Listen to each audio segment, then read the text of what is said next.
Medina Carreira, estava-lhe a dizer que para mim o grande elemento de medo como cidadão é este. O Presidente da República, num dos seus roteiros para a inclusão, foi hoje, encontrou um grupo de uma meia centena de trabalhadores desempregados com uma frontalidade assinalável. De resto, foi ter com eles e falou com eles e disse, meus senhores e minhas senhoras, por acaso havia muitas senhoras no meio, diz: eu não tenho soluções para o vosso problema, não tenho soluções na manga. A única coisa que vos ofereço é a minha solidariedade. Ora, isto vindo do chefe do Estado, dá-me um indicador da volumetria da crise, a ausência de soluções que é... Se o chefe do Estado dissesse coisa diferente, era um mentiroso. Porque ele não tem soluções, nem Jesus Cristo teria soluções. Nesta emergência, com a grave crise internacional que paira, o que se pode fazer é subsidiar os mais necessitados. Se Jesus Cristo tivesse tido os fundos estruturais que os governos do professor Cavaco Silva tiveram, tinha tido a oportunidade de fazer qualquer coisa. Mário Crespo, deixe o Jesus Cristo. Se nós tivéssemos escolas que educassem, tribunais que julgassem, políticos que não fossem corruptos, burocracia que fosse aceitável, isto era diferente. Enquanto não resolvermos estes problemas, isto não é diferente. Andamos a enganar uns aos outros. O Presidente da República fez muito bem. Nós tivemos 3 décadas para resolver estes problemas. Sucessivas, com ajudas externas. Mas não resolvemos. Porquê? Bom, porque nunca se resolveu nada de fundo. Porque o país está ao serviço dos partidos políticos. Os partidos políticos não têm interesse em resolver os problemas de fundo. Os partidos políticos principais, o PS e o PSD, vivem das sondagens que vocês apresentam e dos resultados eleitorais. Porque eles têm uma clientela. Os partidos políticos do PSD e o PS são basicamente bancos alimentares. Quer dizer, a clique, mais alguns aderentes de circunstância, uns oportunistas, uns arrivistas, vão ter com o partido para tirar dinheiro do Estado. Então, assim, estes partidos têm de viver na manjedoura estadual. E, portanto, não se faz nada que seja nem de longo prazo, nem que ponha ordem neste país. E como sabe, não se tem feito nada. Ainda hoje apareceu aquela casa com 26 anos de ocupação sem dono. Mas como é que é possível no centro de Lisboa, no século XXI? Um prédio cheio de famílias que não é de ninguém. A cooperativa faliu, aparentemente. Pois, faliu há 26 anos, pronto, tomaram conta daquilo e quando vaga vai lá uma clique tomar conta. Mas isto é um país. Isto é uma brincadeira. A expectativa como cidadão é que não só do chefe de Estado, mas dos vários atores do poder executivo viessem exatamente propostas de solução. A dizer, a situação é má, mas nós estamos... Mas as propostas de solução estão aí. É que estender o fundo de desemprego, é dar uns subsídios às famílias. Isso não é solução. É a solução possível, outra não há. Ou seja, eu estive aqui com base em números do Dr. Silva Lopes a fazer o que foi um gráfico com o que é a economia portuguesa desde 1900. Nós tínhamos uma tradução, vamos meter no ecrã para ver e o senhor falará sobre ela. Eu posso dar a indicação? Pode. Em 1900, de 1900 a 1920, a economia portuguesa andou aqui a rastejar à volta do zero. Depois começou a crescer... Quase há um século, vamos lá ver. Sim, praticamente há um século. Sim. De 1920 em diante começou a crescer por década a década, com oscilações. 30, 40 foi um ano pior, não sei porquê, a Guerra Civil de Espanha talvez. E depois tem vindo a crescer até atingir o máximo na década de 60, 70. É a barra mais alta no meio. É a mais alta, depois 70, 80, depois 80, 90, depois 90, 2010. 2010. Numa previsão do Banco de Portugal, que já é otimista, é possível dizer que a economia não crescerá em média anual mais que 0,6%. Com esta economia, não há Estado social que Quer dizer que nós estamos... Eu vou voltar a pedir para meter aquele gráfico porque vale a pena as pessoas verem. Nós estamos ao mesmo nível que estávamos... Sim, entre 1900 e 1910. Estamos entre 1900, no princípio do século... Ao mesmo nível que estiveram os últimos anos da monarquia. Quer dizer, desde que foi o golpe de 5 de outubro, tirando essa fase da guerra, da Primeira Grande Guerra, nunca mais a economia foi tão rasteira como é neste 2010. Mas este é o problema, porque daqui é que vem dinheiro, é da economia. Desculpe-me também ilustrar aí outro problema. 1990, aquela zona do gráfico do meio que já começa a declinar. 1990 nós tivemos uma injeção de capital vindo na altura da CEE tremenda.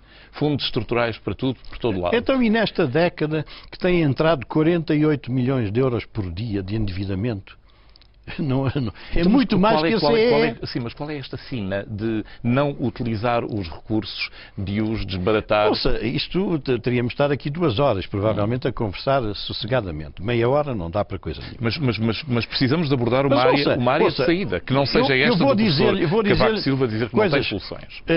A Casa da Música no Porto, a Ponte do Mondego em Coimbra, o Centro Cultural de Belém, não sei o quê. As derrapagens.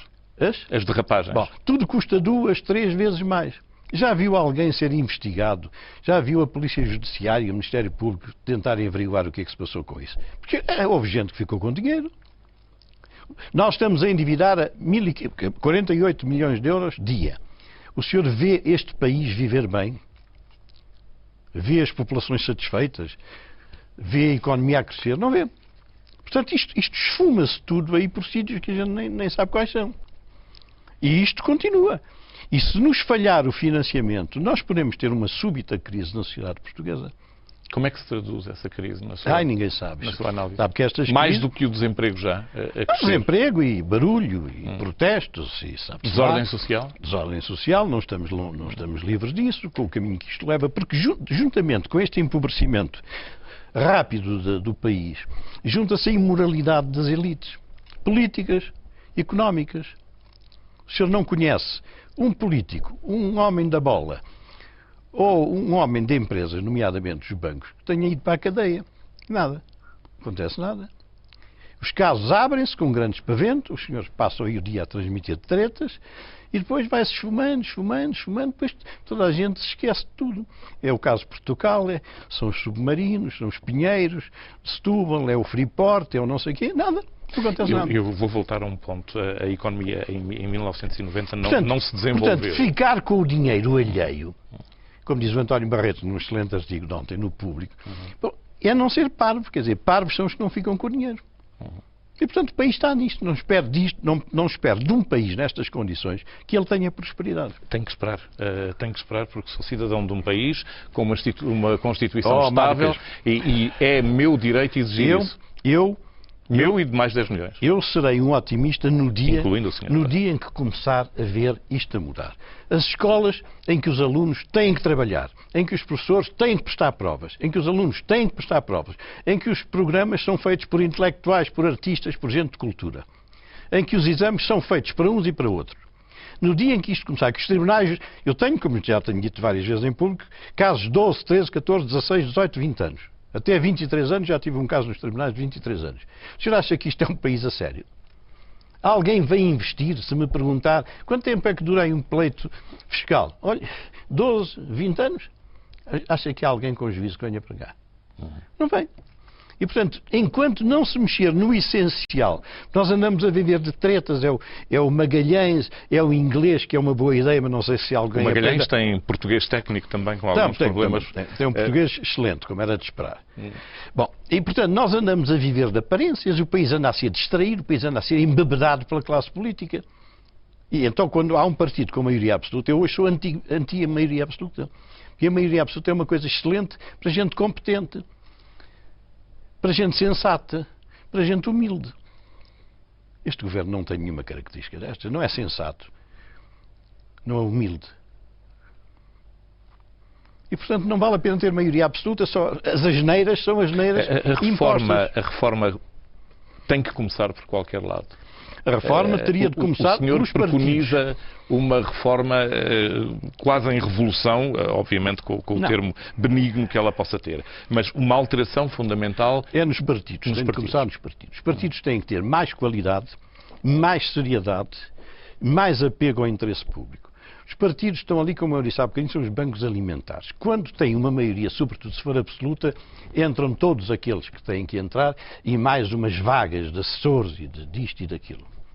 Quando não têm a maioria absoluta, o PS ou o PSD, andam nesta zaragata em que anda o PSD. O PSD não anda em zaragata por razões de princípios, nem de fundo, nem de competência. Anda porque sabe que se for a atual Presidente entram nas listas umas pessoas, se for o Dr. Menezes entram outras, se for o Dr. Passos Coelho entram outras, é só por isso. Tudo aquilo sossega no dia em que as listas estiverem feitas. E o PS a mesma coisa. Agora não se ouve, Houve um voto contra a moção do secretário-geral, veja lá, que eu creio que nem no Egito é assim. Porquê? Porque aquela gente toda está à espera de uma maioria absoluta para tomar conta do dinheiro. Então, e o que é que nós fazemos, novamente, como cidadãos? Tem que se requalificar os partidos. Tem de se atrair gente capaz. Porque nenhum jovem com qualidade hoje vai para um partido político. Doutor Medina Carreira, eu tenho que lhe pedir isto. Uma vez que o meu Estado, que é o seu Estado também, não me providencia soluções... Providencia as possíveis. Não. As possíveis. O Presidente da República diz que não tem soluções. Eu tenho que arranjar soluções como cidadão. Dentro dos mecanismos que eu tenho, que são débeis, como tudo, o voto Mas acha que o voto serve para alguma coisa? Eu hoje acho que o voto não serve para nada. Se dá a maioria absoluta, é disparate. Se dá a maioria relativa, é disparate. Então o que é que eu faço? Leio o ensaio da lucidez do José Saramago e não voto? Ou voto em branco? Temos que ir olhando para isto. O senhor viveu os últimos anos do Estado Novo. Suponho que não foi aqui. Sim, no fim do Estado Novo, dizia-se, isto em democracia há sempre soluções. E a gente pensava que sim, era honestamente que se dizia. E hoje vê-se que esta democracia não há soluções, porque as soluções passam pelos partidos políticos, que são essenciais. Agora, partidos que não sejam isto que anda por aí. O Parlamento é grande demais, o Parlamento é grande demais, as pessoas que estão ali estão num emprego, a maior parte daquelas pessoas não fazem coisa nenhuma, os de lá de trás já são os veteranos, não fazem, os do meio não fazem, e há ali 4 ou 5 de cada partido à frente, todos os dias a discutir. E aquilo é uma discussão absolutamente sem interesse, sem conteúdo, sem dimensão, a nos zaragatear, a chamar nomes uns aos outros. Novos partidos seria uma solução? Não, novos partidos, ou seja, para que novos partidos? Cada partido novo que se faz é mais uma porta para entrarem 30 sujeitos para ir arranjar um lugar. Quando eu falar de princípios, de valores, de ideologia, isso já foi chão que deu uvas, não há já nada nos partidos, isso é conversa fiada. Socialismo, social-democracia. Mas nós precisamos de ter uma carta para navegar. Mário Crespo, os problemas nascem na base, as soluções nascem na base, nascem com a educação, com exigência, com rigor, com disciplina, com exemplo. Num país onde ninguém chega a horas, acha que há alguém que possa levar a sério a organização social. Senhor, quando eu cheguei à casa, o senhor é pontual. Sou. Sempre foi. Sempre fui. Mas quer dizer, ficou surpreendido. Não está habituado. Em si, não fiquei, mas gostei de constatar. Sim, mas se calhar é um caso único. Portanto, isto não pode ser. Os países da Europa do Norte e do Centro da Europa fizeram-se com rigor, com disciplina, com exigência, com seriedade. Nós não temos nada disto em Portugal. As escolas são uma bandalheira. Estas pseudo-reformas que têm andado a ser feitas são todos uns disparates. Não vão melhorar coisíssima nenhuma. A educação vai ficar igual. Agora querem estender até ao 12º ano, quer dizer, é estender a ignorância até oficializada até ao 12º ano. Porque tem de se começar no princípio, com base, com rigor. Onde é que está a via? Eu ouço o seu diagnóstico com preocupação. Fica incomodado. Fico, claro que fico. Devo-lhe dizer que o seu diagnóstico ainda contém elemento, vamos lá ver, de revolta suficiente para me dar alguma esperança de que essa revolta se concretize. Mas não é preciso revolta nenhuma. O senhor já pensou num novo partido? Já 3 pessoas me convidaram. E? Eu disse que casas de mulher de má vida já há muitas. O senhor tem um poder de síntese que... Não, foi o que eu disse, honestamente, foi o que eu disse. Mais uma para quê? Portanto, não seria essa a via? Um partido de... Não. 500 mil empregos ou 300 mil empregos. Não há. O Estado não faz empregos. O Estado pode subsidiar. É isso que são as políticas sociais. Mas o Estado pode criar condições para os grandes empregadores fazer deste país. As autoestradas, que é um disparate. Nós qualquer dia somos o país da Europa com mais densidade de autoestradas. E acha que isso se resolve? Põe lá 1.500 pessoas, coitados, a trabalhar, ainda bem. Agora, o que nós nos vamos endividar com as autoestradas, com juros depois, é que se vai pagar. E que se vai pagar. Este governo não está a perceber que vai ser julgado no pelourinho dentro de meia dúzia de anos. Quando o estrangulamento externo chegar, este governo vai ser réu. Vai ser réu relativamente a este crime que está a ser cometido. Qual é que é a evolução que o senhor vê em termos da... Eu não vejo nenhuma evolução. Não vejo nenhuma evolução. Acho que isto, enquanto não se agravar mais, de forma a criar mais tensões, eu acho que ninguém se vai mexer. Agora está toda a gente a ver quem é que vai para Bruxelas. E depois, creio que é para São Bento. E depois, creio que é para as câmaras. Não sei. Portanto, o país político está embrenhado nessa grande coisa que é fazer deputados, presidentes de câmaras, vereadores e deputados europeus. É isso que mobiliza os partidos. E, entretanto, a perspectiva de ficar com uma pensão de reforma praticamente com nula... esta economia, se ela não infletir significativamente, nem esse cálculo da OCDE bate certo. É pior, portanto, é pior, a realidade? Com uma economia a crescer 0,5%, 1% ao ano, nem isso é Não conseguimos garantir metade da pensão sequer? Não é uma questão de pensão, Mário Crespo. O problema é que esse é um vício analítico da nossa sociedade. O problema não é discutir a saúde ou a educação ou as pensões. Em matéria de dinheiro tem que se discutir tudo junto. Porque se não tiver uma visão global, educação, mais saúde, mais pensões, mais subsídios, porque se faltar dinheiro, onde é que se corta? Escolha entre a educação, a saúde, as pensões. Subsídios de emprego. Corta onde? Não sabe. Não sei.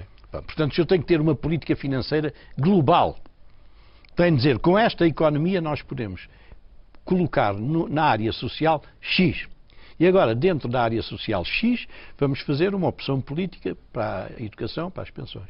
Com esta economia, este X possível não chega para manter tudo aquilo que temos. Dr. Medina Carreira, há um elemento, novamente, que, como cidadão, eu posso fazer uma exigência. Eu posso fazer uma exigência que os ministros sectorialmente divididos formulem políticas. Os ministros não têm culpa. Os ministros são os mandaretes da situação. Mas têm que formular políticas. Aceitaram o contrato... Perceba a realidade, não construa castelos no ar. Começa por ser uma mentira a eleição. Aqueles programas eleitorais, se for ver este programa do PS que ganhou, não aumentavam impostos. Bom, nunca os impostos atingiram os níveis atuais. Faziam um referendo para o Tratado Europeu, arrependeram-se. A legislação laboral seria uma coisa qualquer. Bom, andam a mexer na legislação laboral num sentido contrário. Que mais? 150 mil empregos, que é uma coisa que só com pouca seriedade é que se promete empregos. O Estado não cria empregos. O Estado pode dizer, eu vou fazer isto, isto e isto, no sentido de criar empregos. Agora, se são 150 mil, é trafolice eleitoral. Porque se disser coisas sérias, as pessoas não prestam atenção. Eu vou-lhe buscar logo o seu depoimento de abertura no Dever da Verdade que o senhor escreveu, logo na sua introdução, em que cita Vitorino Magalhães Godinho. Um grande homem. E dá-lhe um método proposto para analisar a crise. Magalhães Godinho diz isso, exato. E o senhor diz, tomar consciência dos problemas da coletividade. Muito bem. Exato. Estão tomados. Refletir... Não estão. A coletividade não tem a noção dos problemas. Mesmo depois de ouvir o Presidente da República dizer que não tem soluções. Sim, a coletividade soluções. não tem a noção de quando se diz o diagnóstico está feito. E de o ouvir assim dizer isso? Não, mas eu não conto E de ouvir assim dizer que a nossa economia está ao nível de há um século? Quantas pessoas nos estão a ver a esta hora? Espero que muitas. Bom, está bem, 50 mil. Não, mais. 100 mil.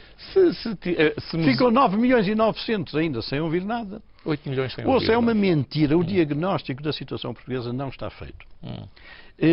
Os partidos da área social-democrata, PSD e PS, não têm condições para a social-democracia hoje. A social-democracia exige dinheiro, exige economia, exige rigor, exige pleno emprego. Então vamos para quê? Para um presidencialismo? Eu defendo, a título transitório, que seja um presidencialismo, claro. Chegou a altura de adotar estas medidas de exceção a título transitório? Se for rever os anos que decorrem entre 1915 e 1920, estes aqui, estes piores do que estes atuais, nós tivemos duas tentativas de força de presidencialização. Foi Pimenta de Castro e Sidónio Pais. E depois, logo a seguir, em 20 e picos, veio o Salazar. Bom, hoje, esta hipótese não está posta em causa porque estamos na Europa, e só por isso. Mas aquilo era um esboço de uma necessidade. Sidónio, enfim, tinha as virtudes e os defeitos que tinha. Mas aquilo era uma necessidade que a sociedade sentia. O senhor diz-nos aqui também, citando Vitorino Magalhães Godinho, fugirmos daquilo que diz o otimismo biócio, vai tudo correr bem, porque vai tudo correr bem, a capa de interesses instalados que querem permanecer inconfessados. Exato, é isso. Mas diz-me uma coisa ainda mais importante, não estar à espera por Dom Sebastião. Exato. Ora, eu não estando à espera por Dom Sebastião... Eu queria ter um presidente responsável, eleito, com um mandato só, para não se sentir bem em Belém. Mas que durante 5 anos tivesse autoridade e poder, e tinha que ser uma pessoa de dimensão, claro que não era um candidato qualquer. Isso não era suspender a democracia? Não é suspender a democracia. Os Estados Unidos não são um pouco assim. O senhor viveu nos Estados Unidos, aquilo é alguma ditadura. Mas é altamente fiscalizado por um dispositivo parlamentar poderosíssimo. Mas cria-se a fiscalização também. Eu acho que é melhor termos um presidencialismo voluntário, democrático, do que um dia termos um presidencialismo que não queremos e que temos que engolir. Vê essa possibilidade? Eu não vejo tão cedo, mas com esta economia tudo é possível. Se nós continuarmos ao nível a que estávamos no princípio do século XX, perto de zero, isto não são pensões. As pensões, saúde, educação, com esta economia, não conseguimos financiar. Com 0,5% de crescimento médio anual, não se consegue. E isto não se consegue com despesa pública. Isto só se modifica exportando, vendendo lá fora. E para exportar e vender lá fora temos que fazer preços acessíveis e fazer aquilo que os outros querem comprar. Nós não temos condições. O senhor ia para um pacto nacional de redução de salários para manter empregos, por exemplo? Não, neste momento há quem defenda. O Dr. Silva Lopes, enfim, uma pessoa de alta credibilidade, defende isso e há pessoas no estrangeiro que também defendem. É uma medida possível. Agora, é tudo para passa a expressão, atamancar. É para atamancar. Porque o nosso problema é que nós não vendemos o suficiente para viver ao nível a que vivemos. Nós vivemos todos os anos 10% acima daquilo que fazemos. Para terminar, o senhor tenciona votar? Olha, se a eleição fosse neste momento, não votaria. Daqui a 6 meses ou 8, ou lá o que é, não sei lá o que se vê. Por uma razão de inutilidade. Por uma razão de pura inutilidade. Muito obrigado. Nada, obrigado. Foi um prazer falar. Quando os senhores arranjarem um programa de 1 hora para a gente conversar... Eu ando a tentar isso, mas não imagina os combates que tenho tido por causa disso. Os senhores têm que ter cá os partidos políticos sem força, claro. E não só. Foi um prazer tê-lo aqui. Obrigado.